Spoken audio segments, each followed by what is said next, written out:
Welcome to another unboxing video. As you can tell, my camera has changed quite a bit. See, the quality is, well, it's that much better than what it was. Now, this lens is going to tell you, if you watch my previous video, I think it was 2 videos ago, I was talking about what camera I wanted to get. Now, this unboxing here today from B&H Photo Video is going to tell you, it's probably going to allow you to guess the camera I got. I'm going to do a review on the camera when I have the time. I'm making a move out to San Diego here and at the end of the week. So time is not something I have right now, but before I left, because I'm actually driving out there, I got a lot of stuff I'm moving, I wanted to get a new lens, and so that's why you see this here today.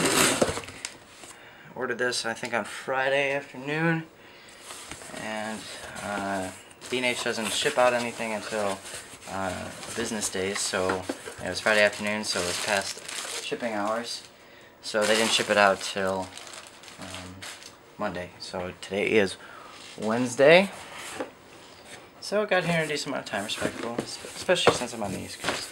Well, let's see, the first item we have is a 60, oof, that ain't good.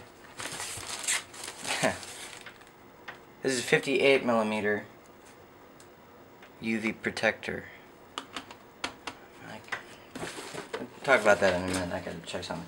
And we have the AFS Nikkor 50mm 1.8G. This is a brand new Nikon lens. Not only this specific lens as in brand new manufacturing wise, but this lens was only released earlier this year. Nikon originally had their 50mm 1.8D, and then they had the 1.4G.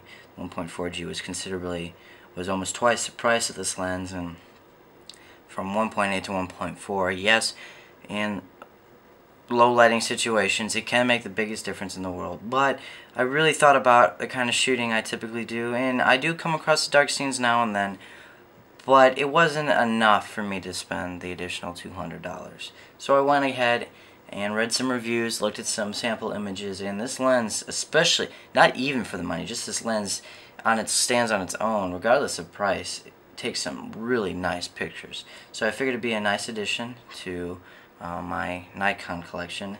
So it's a Nikon, the camera I chose is a Nikon D7000.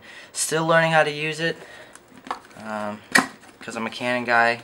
So it's quite a change, but I'm getting there. Now, I know in my last video, or one of my lens unboxings, 17 to 40mm, everybody always tells me, I get like comments all the time, basically either saying, you talk too soft, in which case I say turn up your volume, and then the other comment is stop talking and open the goddamn box. Apologies for cursing. So, I'm going to go ahead and talk and open the box at the same time. That's just your carrying case, which one of the reasons I really am glad I switched over to Nikon, even though I do miss Canon a lot, is some of the stuff they give you. The screen protector on the camera, for example, they give you this carrying pouch for the lens, this protector case. I'll probably never use it, but nonetheless, I paid for something, and they gave me some nice things along with it. It also comes with a hood. It's very nicely packed. They use plastic instead of the styrofoam that Canon normally uses on their lenses.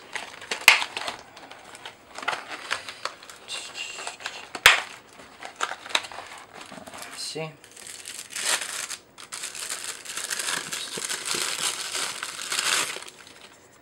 You have your hood. It's plastic, but all hoods are plastic. No sense in really making a metal since it adds quite a bit of weight, and that would make the front end of your camera weigh even more.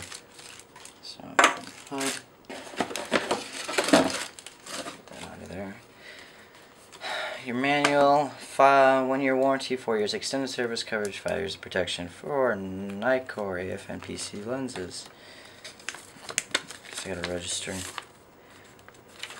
This is the first lens I've unboxed that didn't come. I got the kit, and as much as I hate kit lenses because of my experience with the Rebel series on Canon side, just about all kit lenses on Canon side, pretty crappy if you ask me.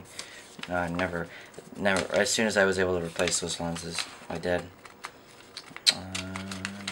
This is all warranty information and your registration and your manual. So I'll just add that to the stack of manuals I have already.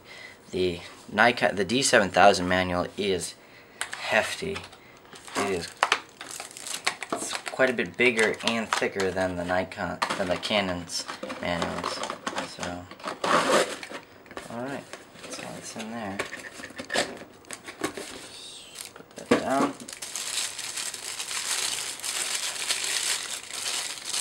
Well, it's already better than the Canon 1.8, and I'll tell you why. Just the weight alone felt like it had some decent build quality to it. And I'm holding this thing in my hands, and I am quite happy with this already, and I haven't even shot with it yet. It has its fair share of some plastic on it, but the body is, it's actually pretty hard to tell. That might be like a polycarbonate, but it does have some weight. It might be like a magnesium alloy. I really couldn't tell you, especially when they put the paint finish on. Okay. Alright, for those of you who just figured out what happened, that was my Canon habits kicking in. I was twisting it the wrong way, even though I was always told righty-tighty, lefty-loosey, and this is righty-loosey, lefty-tighty. So, or we have a metal mount, which is already, I like that. The 18-105 kit lens on the D7000 has a plastic mount. Now, that's nothing against the lens. For a kit lens, I'm very impressed with it. It's taken some pretty decent pictures so far, portrait-wise and such. And for its overall zoom lens, it's good. But this is going to be nice for my low lighting situations, for portraits, and I'm really looking forward to using this. Now, this is technically, if I remember correctly, this is technically 50mm for an FX series camera, so that's a full frame series camera.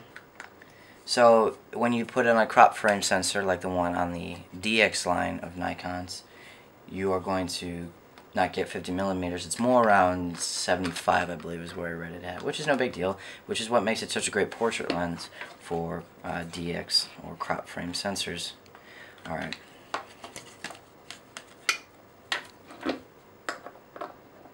Whew, okay, I can breathe. I ordered a filter from B&H as well, as you can see right here, but what I was worried about when you first saw me open it was I thought I ordered it for the 18-105 and not the 50mm lens, and the 18-105 is actually 67mm, which is, so when I read this and said 58mm, I was a little worried, but yeah, it's this is for the 50mm, so I was thinking at the time it made more sense, and I ended up getting a 67mm. Or is it 60? Or it's 60. I'm sorry. I think it's 68. You gotta forget. I'm sorry. It is 67mm. Still, I'm still thinking Canon. I gotta change that. So, like I said, build quality great. It's got some plastic on here, but it's not a kit lens. I'll tell you that right now. This is a lens that anybody who's serious about photography, and somebody who wants to take more than just your standard picture of, you know, your family event, and you just bought an SLR and kept the kit lens on, this wouldn't be for you. But if you're somebody who's looking to get more out of the images, this is definitely a decent lens, and I'm already looking forward to shooting with this lens in the coming days. I think I'm going to get some phenomenal results out of this. So, one thing I will say that I really, really like about the Nikons is their lens caps. The ability to squeeze here, the actual center of the lens cap, versus the outer portions of the lens, like on the Canons, which is just small little grips. And I mean, it's little things, if you ask me, the differences between the two big guys, Nikon and Canon, because of course there's other camera companies out there. So let's see, I'm learning still. Alright, there's the dot. Locked. There we go. That's how it looks with the hood on it. Kind of dorky. Really don't need. So, if you don't know, a 1.8, the G on the end of a Nikkor lens. The G means that the actual aperture adjustment is done through the camera, which means you can't actually adjust it on the lens. You adjust it through your controls on the camera. Now that's the way just about every lens on the Canon series is on the EOS line. So I don't, because the big thing with Nikon is you can use, they didn't actually change their mount size, so you can use a lot of old Nikon lenses with current DSLRs. There are limitations to it, but you can versus you can't do that with the Canon. Once they switch over to the EOS line, you can't use, like what the AE1 shot, for example. That was a 35mm, the first automatic camera. You can't shoot with those lenses on a Canon. So that's why there's always a lot, what seems a lot more to the name of a Nikon lens.